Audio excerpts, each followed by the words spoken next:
so many early Christian images also bear the narratives of women, and certain women in particular.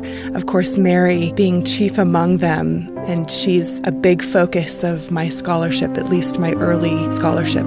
This is In Good Faith, listening to first-person experiences of faith and belief. On In Good Faith, it's our privilege to hear stories and accounts from believers told in their own words. Our hope is to listen with an open heart, celebrating the power of faith and belief and what those stories mean to the ones who tell them. I'm speaking in good faith today with Catherine Gines Taylor, the Hugh W. Nibley Postdoctoral Fellow at the Maxwell Institute at Brigham Young University. Catherine, thank you for coming in today. I'm so happy to be here with you, Steve. Thanks for asking me. Well, we are going to talk about things you have spent a great deal of your life exploring, including literally exploring into catacombs and sarcophagi, all the rest. Even as a graduate student here at BYU and even as an undergrad, I was always very much connected to the idea of doing field work, seeing things in person, art, objects, images. It makes all the difference. You also got your PhD at the University of Manchester, which put you in a position, I think, to see a lot more artifacts than exist here in the States. Yes, naturally, I was able to tack on weeks of field work while studying at the University of Manchester, where I worked with Dr. Emma Loosley as my supervisor and Dr. Kate Cooper, Dr. Roger Ling, etc. I feel really fortunate to have had that experience. You have focused on tracing representations of female devotional and biblical figures all the way from late Christianity into the early medieval world. I want to start by asking, before we dive into the Annunciation and Mary, what drew you to study those figures? There aren't many of them compared with the number of male names in those scriptures. Right. And interestingly enough, what you find in the material culture, in the world of objects and image, would maybe contradict some of those ideas, because so many early Christian images also bear the narratives of women, and certain women in particular. Of course, Mary being chief among them, and she's a big focus of my scholarship, at least my early scholarship. Let me go back to beginnings of your faith. What do you first remember about how you were taught belief, or were you? I grew up in the booming metropolis of Provo, Utah, and I grew up in a home of very faithful Latter-day Saint parents. I come from a relatively large family. We were 6. I was the eldest. I am the eldest, and I have 5 younger brothers. We were a pretty typical, I suppose, Latter-day Saint family. Some of my earliest memories of faith and belief really come from a very interior space. I went to church on a regular basis, but my feelings about God and about Jesus and about our divine nature, I recall being really clued into those feelings from a very young age, even being alone in nature or taking time to contemplate. I don't know, I think I was a bit of a contemplative child. I would write poetry at a very young age, and I remember just having stirrings of what I would refer to as the Holy Spirit within me, identifying for my cognizant mind my connection to God and of my divine nature. So that was a given as you grew up. It's something you had connected to already as a young person. Yes. So, these things were taught to me in a more formalized or codified way. But I think my life of faith and connecting that to the life of the mind as a whole soul really, I want to say it was almost intuitive, really. That's the best word that I can come up with. I love a description you give. I may even have you quote yourself here, if you don't mind, about being a combination of a disciple and a scholar. For me, the authentic call and commission of an intellectual life has never existed apart from the distillation of the Holy Spirit upon my soul. The temporal responsibilities of the disciple scholar incorporate the long view of time, while also savoring the everyday details of the present moment. I feel fortunate to work in community with other faithful saints and pilgrims at the Maxwell Institute, and to have the balanced luxury of contemplative research and communal conversation. In all its richness, disciple scholarship also comes at a cost, for to know wisdom is to also wrestle with its oppositions. The best I can hope for in this faithful life of the mind is to encounter love, to behold and connect with awfulness and mystery and the presence of God in this body, heart, and mind as His creature. To be this kind of disciple scholar, for me, is to be faithful in Jesus, who, quote, sustains all things by His powerful word, end quote, with a clear hope that the Lord lifts up His countenance upon me and gives me an understanding peace and a work to do. I think that's beautifully described, and thank you for being willing to read your own words. The stereotype is that believers go into scholarship, and the more deeply they study, the less faithful they end up being. Have you found that actually to be a true thing or not true? I think, for some people that might be the case. For me, though, every day that I have the opportunity to delve into the world of early Christians, into, honestly, the silenced world of women in that time period, I see that opportunity as a gift. As a matter of fact, I start every day with the thought and prayer in my heart and the expectation really that I will be shown the things that I need to look at and think about in an objective manner. But also, my life of faith is not separate at all from my life of devoted scholarship. That said, I do look objectively at art and image and text and all of the contexts of the early Christian world, but I do so with an eye of faith, and I am more than happy to say that I do that.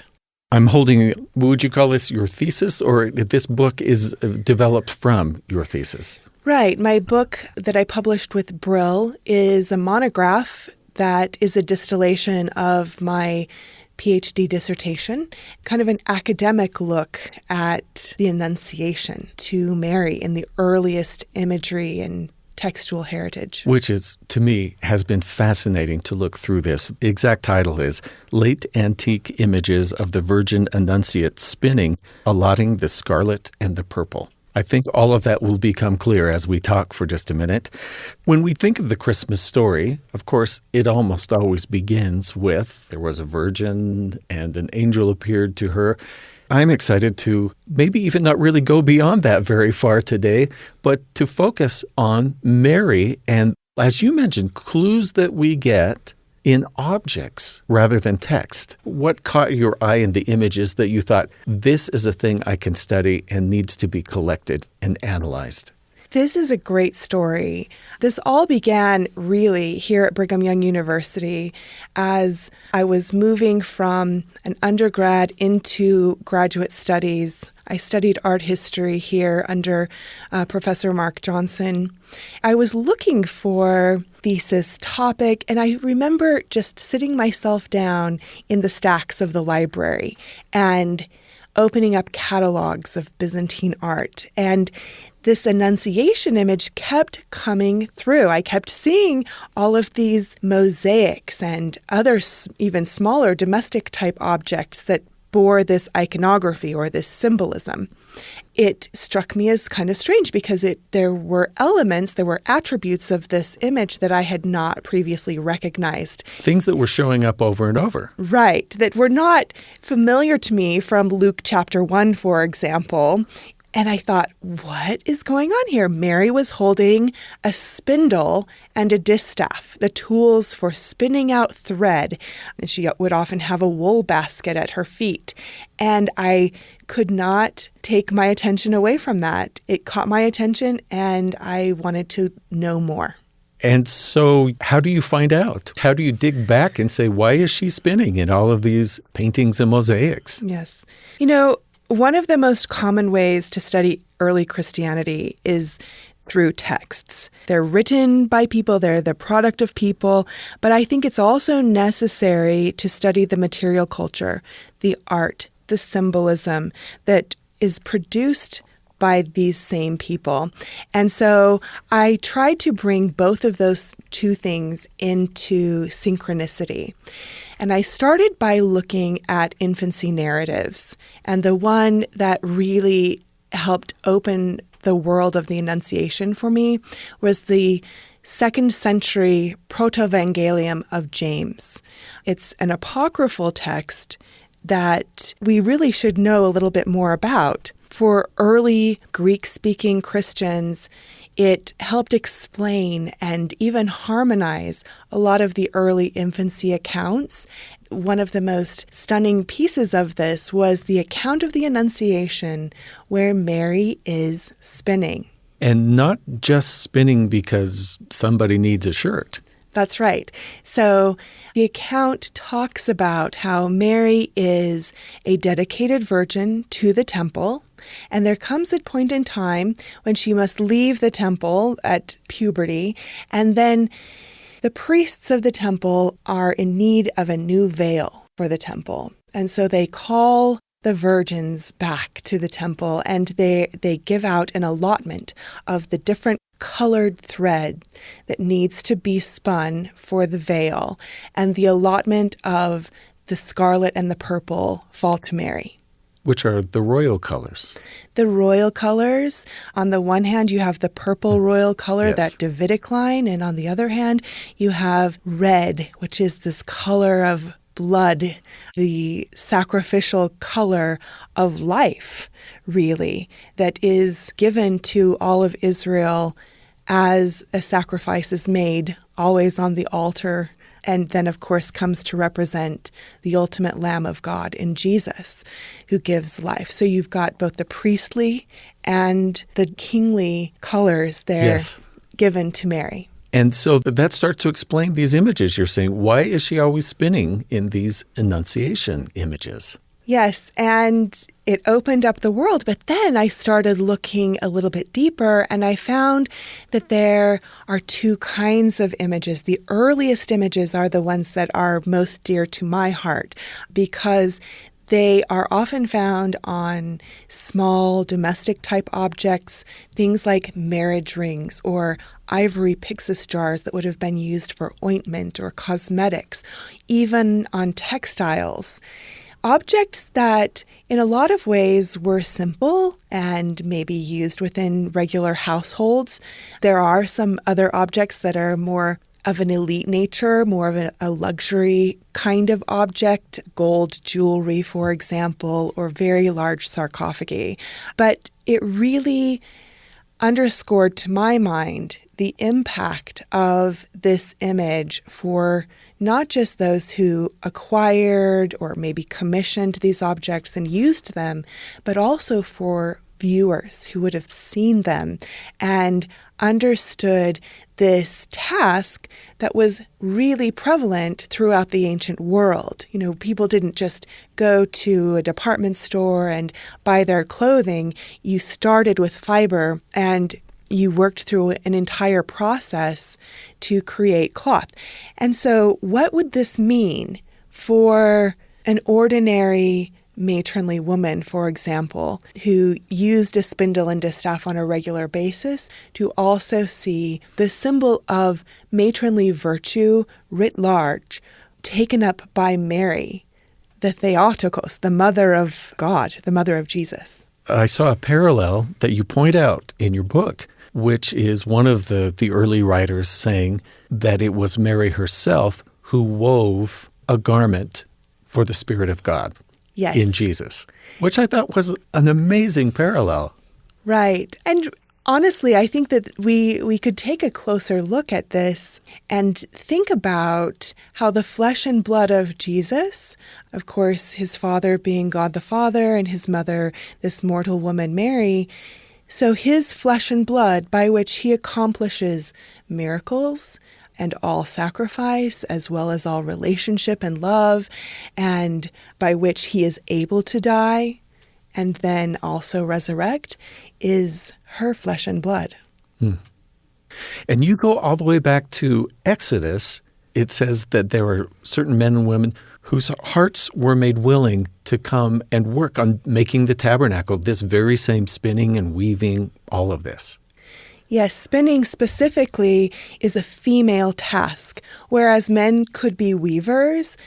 The spindle is only ever taken up by women and wise-hearted women. And that comes from a very long trajectory of precedence where you find, even before Christianity, you find the spindle associated with creation and, for example, the three fates, this kind of almost pagan imagery where there are women who spin out the length of one's life, who determine its length and then cut it off. And these three fates, of course, are the daughters of another goddess, Ananke, who is the consort to Kronos, or time.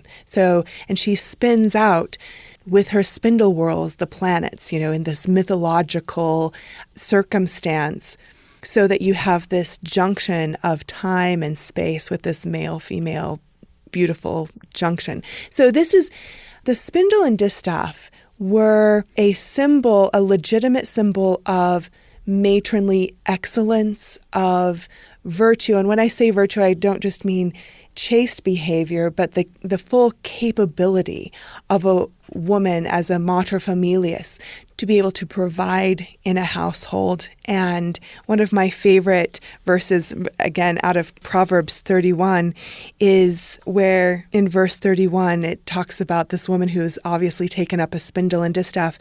A woman that feareth the Lord, she shall be praised. Give her of the fruit of her hands, and let her own works praise her in the gates. So this image was a common image within the ancient Roman world. And in a lot of ways, it helped, I think, also legitimize early Christianity and women within early Christianity. Yeah, I think this moment is worth lingering over. I think it gives us a really rich view into who Mary is, if for no other reason than just following the Annunciation, we also have the visitation.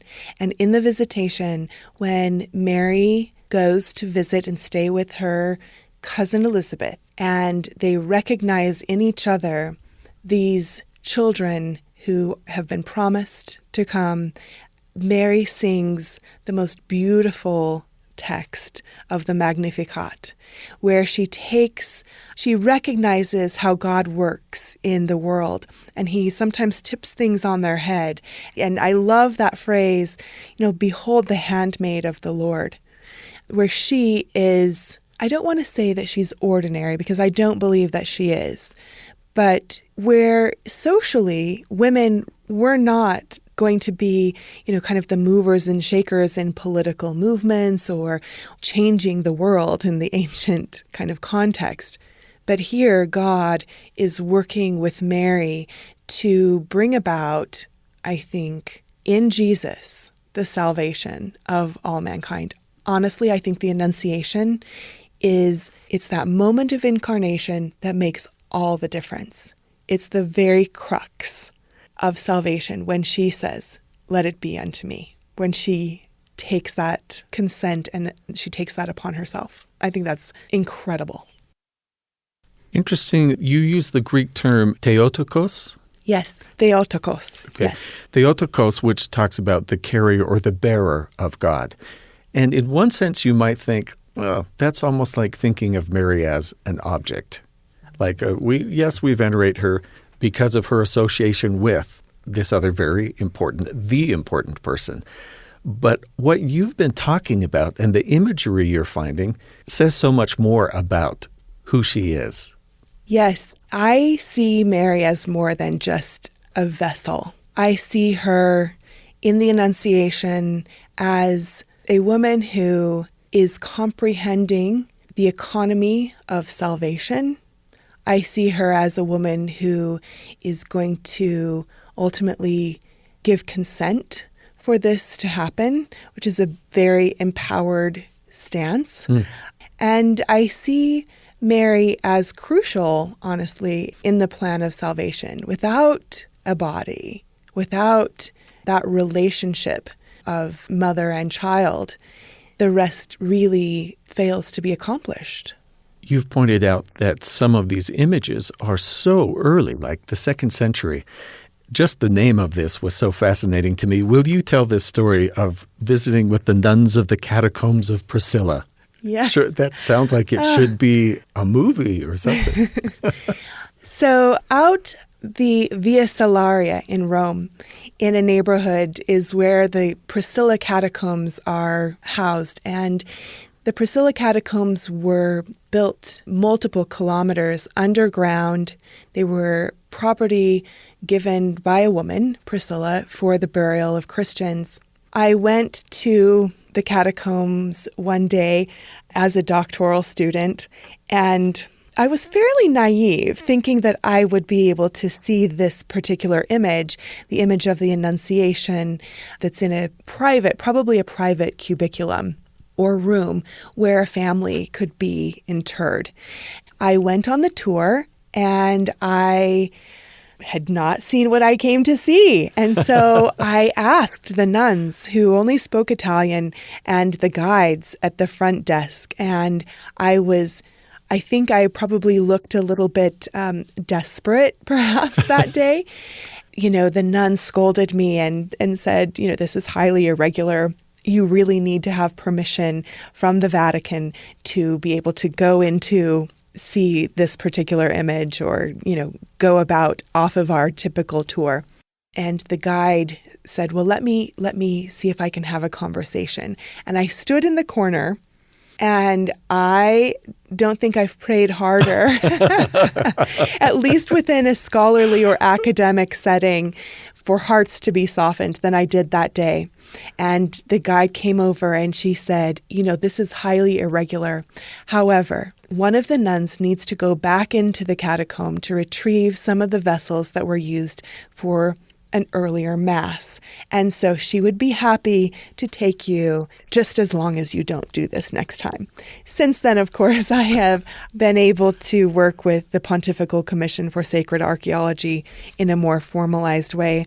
But it was really one of the highlights of my life to walk down through these ancient corridors and enter into this room, which was fairly short. I'm tall, I'm about 5'9", and I had to duck down and to look up in the center of the room and see this early Annunciation where Gabriel looks almost like a Roman senator and Mary is seated on this high-backed throne, and to really feel a kind of communion with our ancient Christian brothers and sisters.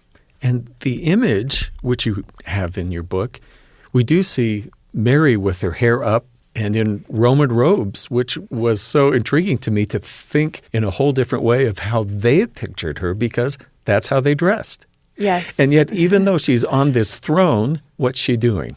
Well, I've looked and I've looked pretty carefully, and although I wouldn't be willing to stake my academic career on it, there seems to be a purple robe that is across her lap, and this appears to be, again, that robe of wool that she's going to be taking up to spin. I could just feel your excitement, by the way, when you tell about that. I felt like I was there praying to get in to see what I had come so far to see.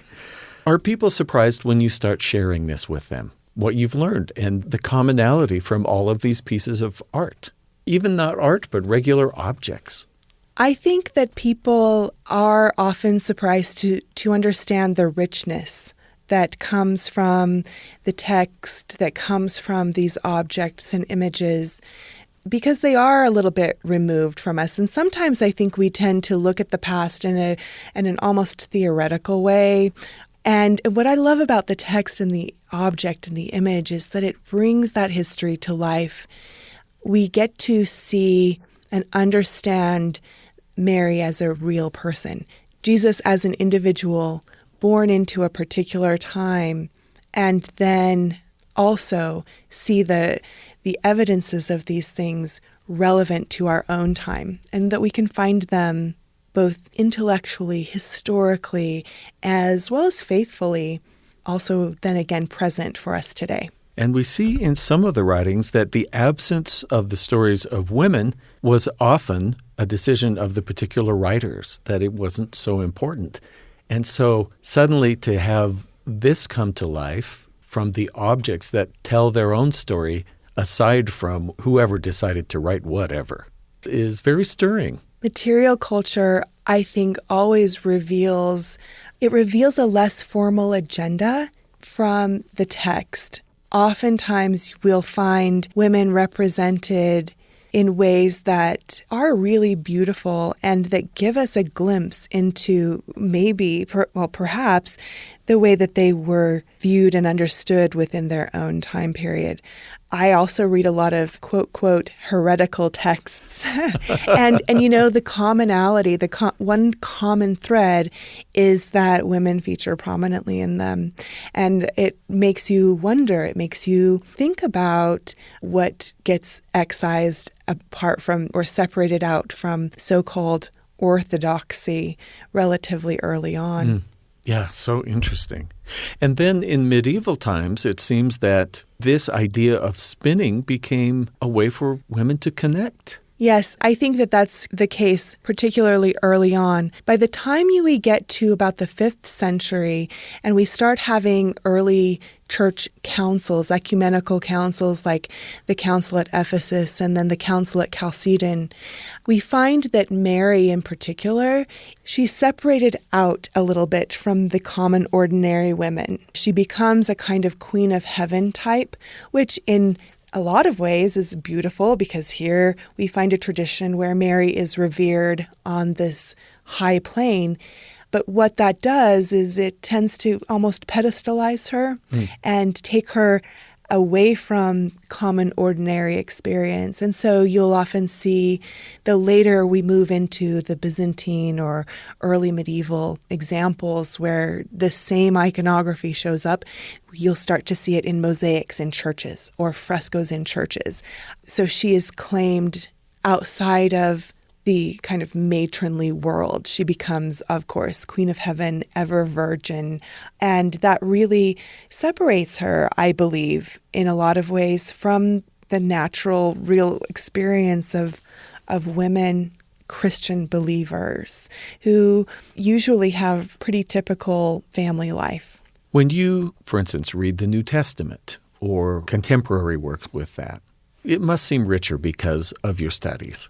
Yes, it does. I think that we are impoverished if we're not looking at, I think, the archaeological, the art historical, the material world of the past.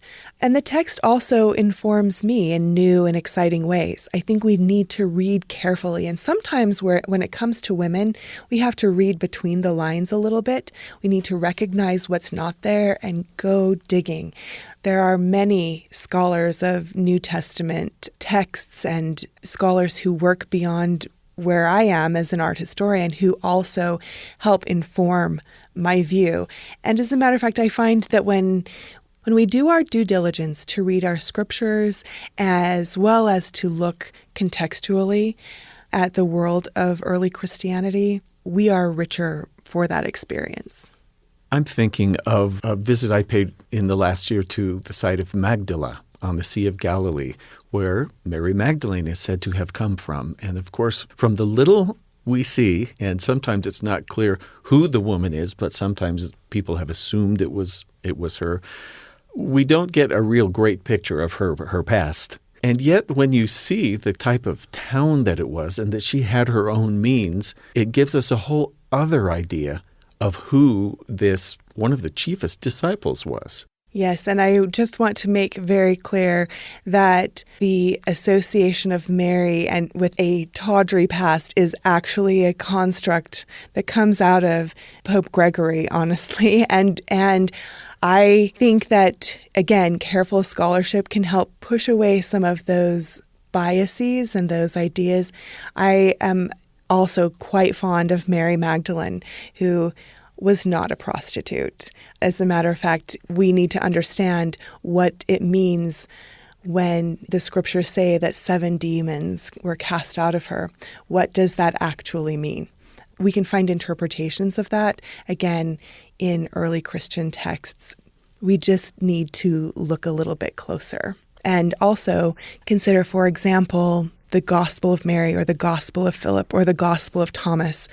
I think that there are things to be learned, and I would love to go to Magdala. I have not been to the Holy Land. It's something that I wish and hope for in my future, and I think that there's a lot to still even be learned from scholarship that we have today. So you knew as a child, or made the connection, that there was God. There was something that you felt.